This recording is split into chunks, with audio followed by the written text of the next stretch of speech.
vamos seguir adiante que a nossa próxima Mishnah ela também trata desse assunto. Ela é quase que uma continuação. E na versão que eu usei para escrever meus comentários, meus estudos anos atrás, era junto. Nessa versão que eu usei, tudo era separado e no Sefaria era junto. Agora no Sefaria está separado e aqui está junto. By the way, eu usei na época, para escrever esses estudos, um aplicativo que tinha no Android chamado Pirkei Avot, que já vinha com um comentário junto do Bartenura, algo muito, muito legal. Eu acho que ainda não tinha Sefaria, porque se tivesse... provavelmente meu estudo teria sido ainda mais bem elaborado, citaria mais os comentaristas. Mas essa é uma maneira, obviamente, né, da gente estudar, da gente se envolver mais. Estudar, anotar, compilar, questionar o que nós estudamos. Por isso que eu gosto de mencionar o Havruta da Rede como se fosse um comentarista que tem menos credibilidade. E às vezes eu falo, olha, não gosto do que eu escrevi aqui, não concordo mais com essa perspectiva. Acho que a gente amadurece, inclusive, conforme vai estudando. Então,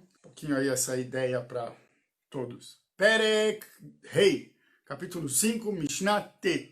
Mais ou menos na mesma lógica. Seguimos. Chayara Baal Haolam al Shevuat Shav ve'al Hilul Hashem. Oi, oi, oi, oi, oi. Animais ferozes vêm ao mundo por conta de juramentos em vão, juramentos falsos, e da profanação do Santíssimo Nome. Galut Baal Haolam al Ovdei Avodah Zarah ve'al Gilui Arayot ve'al Shefichut Damim ve'al Ashmatat Haaretz. Uai, uai, uai. O exílio, Galut, vem para o mundo por causa da idolatria, por conta das relações frívolas, ve'al Shefichut Damim, e por conta do derramamento de sangue. Vejam que coisas, 3 proibições pelas quais devemos dar a nossa vida caso obrigados a profaná-las. Ve'al Ashmatat Haaretz, e por conta da não observância da Shemitah do ano sabático. Be'arba frakim adever mitrabe, barevit, bashvit, motzei shvit. Tá. Em 4 partes, em 4 etapas, a peste se multiplica. No 4º ano, no 7º, depois do 7º e no término da festa de Sukkot a cada ano. Então, muito bem. Então, a peste ela se multiplica no mundo nesses períodos. No 4º ano dessa contagem a cada 7 do ano sabático. Então no 4º, no 7º, no fim do 7º e no fim de toda a festa de Sukkot a cada ano. Quando está escrito só Hag na Mishnah, no Talmud, e não está especificando qual é a festa, sempre está falando de Sukkot. Isso é mais um conceito importante. Barevit mipnei maasar ani shebashelishit. Então, no 4º ano, por que aumenta a peste? Por conta de não dar o dízimo aos pobres no 3º ano, com relação ao plantio, né? Bashevit, no 7º ano, mipnei maasar ani shebashishit. No 7º ano, por conta do dízimo do pobre, que tem que ser recolhido no 6º ano. Motzae shevit, mipnei ferot shevit. E no fim do Shevit, do 7º ano, por conta das frutas do 7º ano, que também são proibidas, do ano de Shemitah. Uv Motzae Hechag, Bechol Shana Veshana Mipnei Gezel Matenot Aniim. Uai, que feio isso, gente. E após a festa de Sukkot, a cada ano, por conta do roubo das dádivas dos pobres. Deus tenha misericórdia de nós. Aquele que rouba a dádiva dos pobres, que é um compromisso que a gente tem com Deus, a gente dá para eles, mas estabelecido pelo nosso compromisso espiritual. Isso também aumenta a peste no mundo, aumenta o sofrimento, aumenta as pandemias. E, sinceramente, se a gente analisar aqui, tem muitas coisas que estão ligadas aos nossos tempos. Seja, por exemplo, idolatria, relações frívolas, derramamento de sangue, violação da terra. Isso acontece com muita frequência nos nossos dias. E agora a gente está aprendendo da Mishnah que isso também contribui, infelizmente, para as pragas, para as pestes. Tem uma citação interessante, quero ver quem que vai pegar aqui. As 3 aflições seguintes decorrem do não cumprimento das leis que promovem a justiça e equilibram a relação entre as pessoas, sendo o falso juramento e a profanação do nome de Deus colocados em um mesmo patamar, para nos ensinar que louvamos ou profanamos o nome divino de acordo com a maneira que nos portamos em nossas relações interpessoais. E a gente já falou isso, inclusive, nesse estudo. Bom, e o exílio que vem ao mundo, segundo a Mishnah, vem por causa da idolatria. E a idolatria, ela tem algumas questões inerentes a si, como, por exemplo, a egolatria, né? A idolatria é uma maneira de praticar a egolatria, que é o culto ao próprio ego, como se fosse divino. E, enfim, aquela ideia da própria fé, né? A própria fé, né?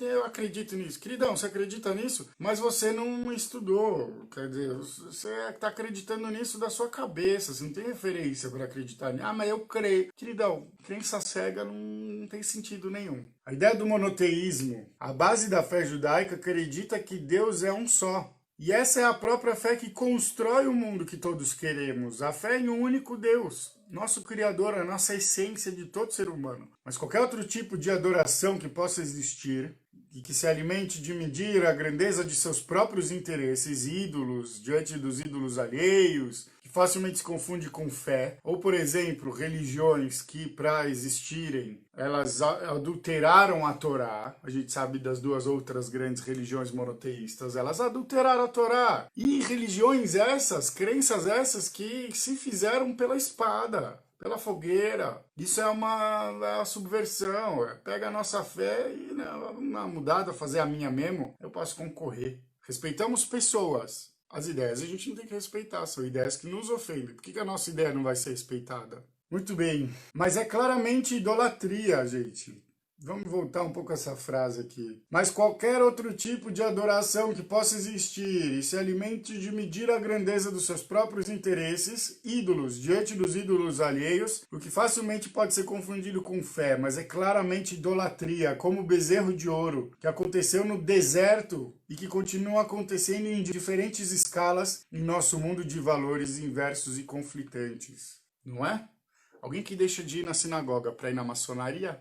Não tenho nada contra a maçonaria, gente. Acho bonito, acho que tem muita coisa a ver com o judaísmo. Agora, alguém que deixa de ir na sinagoga para ir numa maçonaria, tá deixando o respeito a Deus pelo respeito aos homens. Tá deixando seu compromisso existencial da criação, de aperfeiçoar a humanidade, para um compromisso humano. É bonito, é lindo, é maravilhoso. Realmente é muito nobre enquanto proposta. Mas peraí, não é a nossa referência. Ah, mas tem lojas judaicas israelitas e não sei o que e tal. Loja judaica, loja israelita, desculpa a minha ignorância aqui em relação a esses assuntos, é sinagoga. Se as sinagogas estão vazias e as lojas maçônicas cheias de judeus, temos um problema conceitual gravíssimo. E estamos assassinando o judaísmo. Logo, provavelmente até isso será usado contra nós. Não está certo isso. Nada contra, pelo contrário, quanto mais a gente somar esforços para fazer o bem, a justiça, ótimo.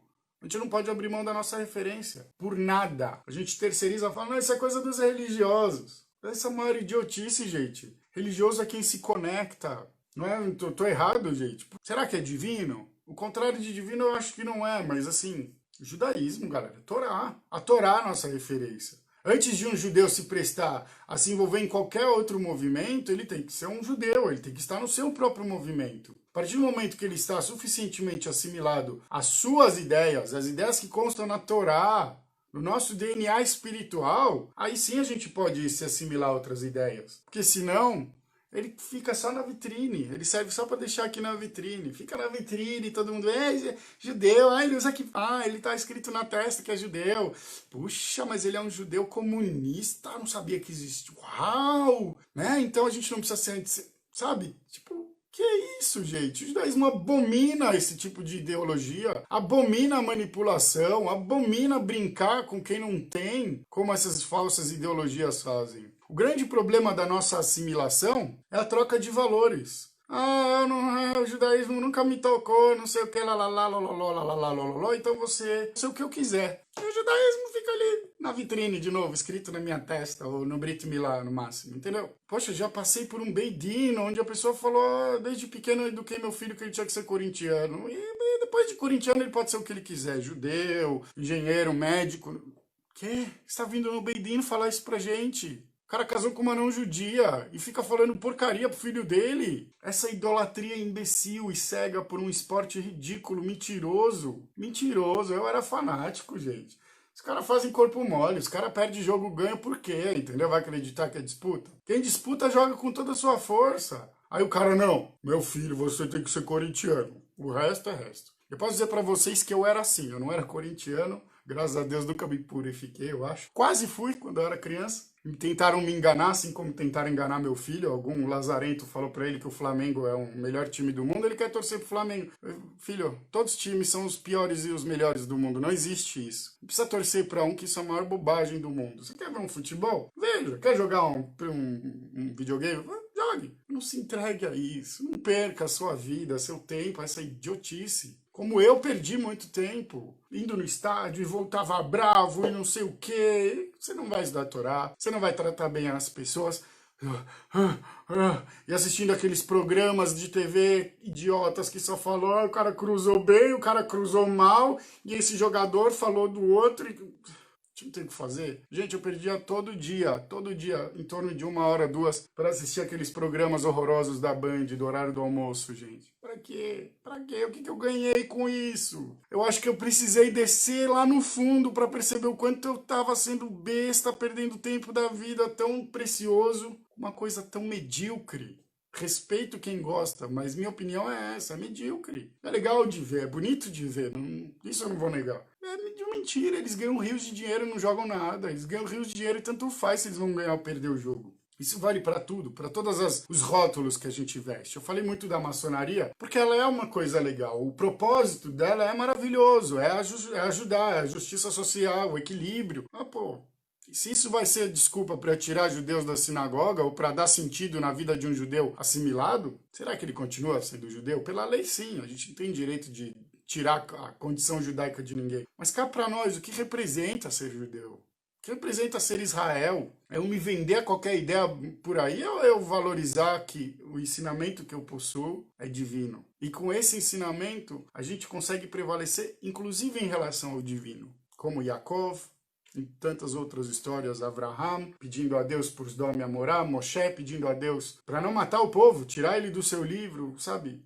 A gente se prevalece ante Deus. Por quê? Não que somos maiores, óbvio que não. Por causa da sinceridade, por causa da nobreza das causas que a gente enfrenta. Vamos abrir mão de tudo isso para pôr uma melancia na cabeça, na boa. Mas é uma inversão completa de valores, completa de valores. Aquela mesma lógica, a gente falou isso outro dia agora, recente. Se tem uma câmera vigiando, a gente se comporta igual? Ou quando começou essa história de câmera, sorria, você está sendo filmado, tudo ficava duro. Ou se a gente coloca uma câmera na frente de alguém que não está habituado a falar na câmera, mas fala muito, então ele não consegue falar. Então se a gente coloca nossos interesses primeiro do que Deus, quer dizer que aquela câmera que está filmando não está gravando.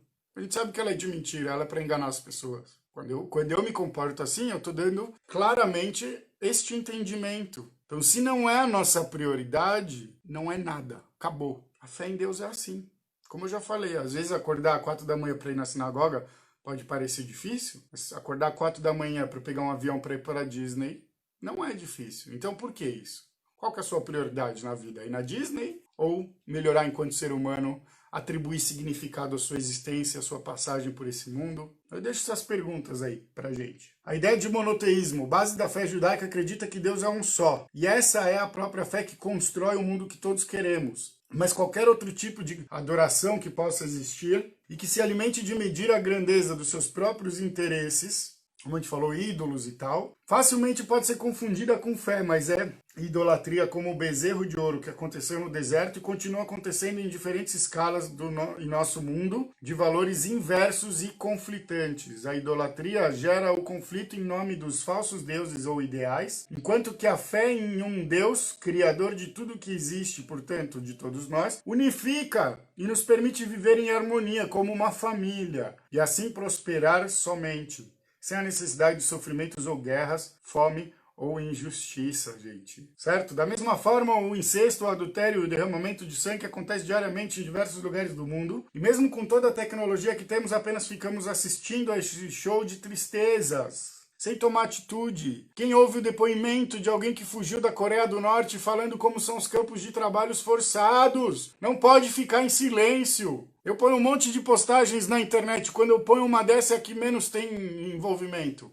Cadê os judeus? Cadê as lições que nós aprendemos das perseguições? Zero. Zero. A gente só quer fazer pose. A gente só quer ficar na vitrine, mostrar coisas bonitinhas, mostrar que Israel é top do mundo. Ué, 75 anos atrás eram nossos ancestrais que estavam questionando por que o mundo estava em silêncio. E agora os norte-coreanos se questionam isso. Os chineses devem se questionar disso. Os cubanos se questionam disso, a gente já sabe há décadas. Por que a gente fica em silêncio? Se não por egoísmo, porque não acreditamos em nada, nem em Deus e nem na humanidade. Isso é uma vergonha para o ser humano. Quando está escrito no fim da primeira paraxá da Torá que o ser humano é uma porcaria completa, que era perverso e que só tinha maus pensamentos o dia inteiro, a gente fala, nossa, vossa, a gente fala, vossa, que linguagem dura, né? Nossa, Deus se arrependeu no coração. Olha para nossa realidade hoje, gente. A gente vivendo uma pandemia e os caras brigando pra queimar o outro, pra superfaturar, pra introduzir influência chinesa. Juro, para mim isso já deixa claro quem acredita em alguma coisa ou não. Quem é o seu Deus? É o prefeito, é o governador, ou até o presidente, para alguns que acham que ele é infalível? Ou é o Deus mesmo, criador, que vê tudo, onisciente, onipresente, onipotente? Tá? Algumas pessoas podem falar, mas o Sam defende o presidente. Eu defendo, mas eu também questiono. Acho que tem momentos apropriados no meio de uma pandemia e outras questões. A menos que ele estivesse atentando contra o povo. A gente precisa ter essa clareza, gente. Tem uma câmera olhando a gente. A câmera conhece o nosso íntimo. Por que você está defendendo algo que é indefensável? Você tem que repensar seus atos. Se for mais importante para você defender alguém do que defender a verdade, do que defender a Torá, esse é teu Deus, não o eterno. A gente falou que por conta dos falsos juramentos, né, vem o teste para o mundo. Quais são os falsos juramentos em vão, falando melhor, por causa de juramentos em vão. Juramentos anuláveis que não são necessários, tipo, juramento. Eu juro que eu vim ontem. Isso é juramento? Juramento tem que ser uma coisa realmente muito grande, muito importante. Hilul Hashem, profanação do nome de Deus. Aover haverá befarhesia beyadrama, aquele que comete um pecado, um erro em público e com convicção. Com braço forte.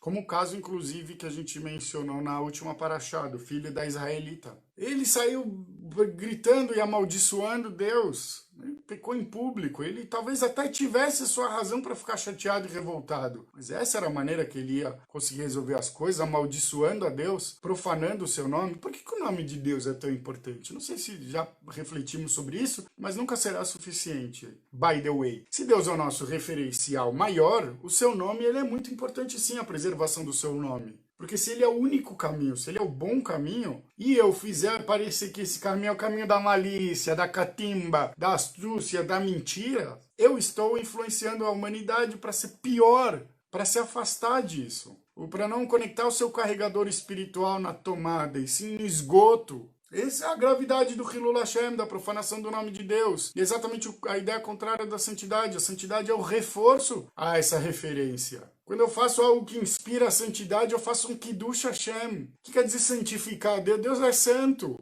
Quer dizer aumentar a referência que ele representa. Quer dizer aumentar as possibilidades de inspiração pela humanidade naquilo que de melhor o Eterno representa. Vejam que coisa, tá claro pra gente isso.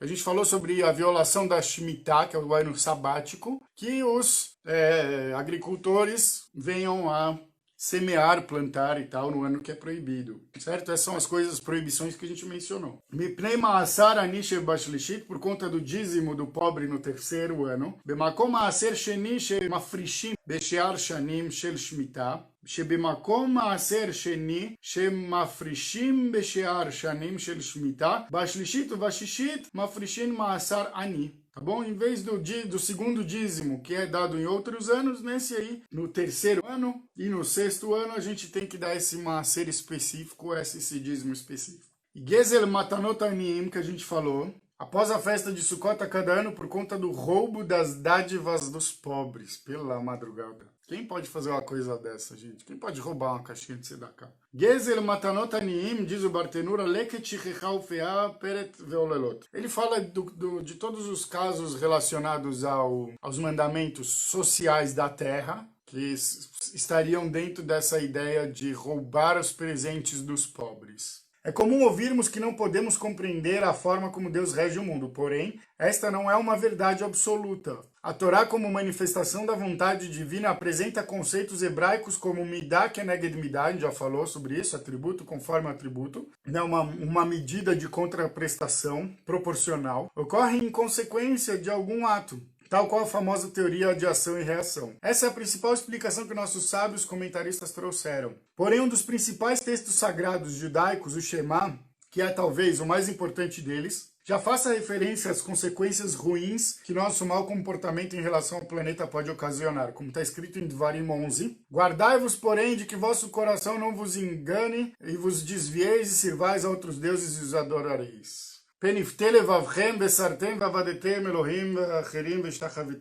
Então se acenderá o furor do Eterno contra vós e fechará os céus para que não haja chuva, e a terra não dará mais o seu fruto, o seu produto, e perecereis rapidamente fora da boa terra que o Eterno vos dá. Do que ele está falando aqui? Exatamente. A relação que existe entre os temas é clara do ponto de vista existencial do mundo e sua origem atrelada à bondade divina. O ensinamento também se relaciona obviamente, ao ato prático de cada um de nós. O quanto contribuímos para o desenvolvimento da vida de tudo que Deus criou. Quanto nos preocupamos com aqueles que têm fome ou doenças. Ou mesmo falta de oportunidades na vida. Quanto a gente se preocupa com quem não tem oportunidades na vida. Isso é realmente algo muito importante para ser lembrado. A grande lição a aprender é que se temos condições de viver nossa vida, devemos estender nossa mão aos que precisam, pois somos todos iguais e passaremos também por necessidades de qualquer natureza. Portanto, compartilhar, ensinar, ajudar, enfim, acrescentar de bom ao mundo, independente dos empecilhos ou condições desfavoráveis, somente nos remeterão a dias melhores e plenos, pois essa é a redenção que tanto pedimos e que tanto precisamos nos condicionar a construir. Vejam que fascinante isso, que beleza.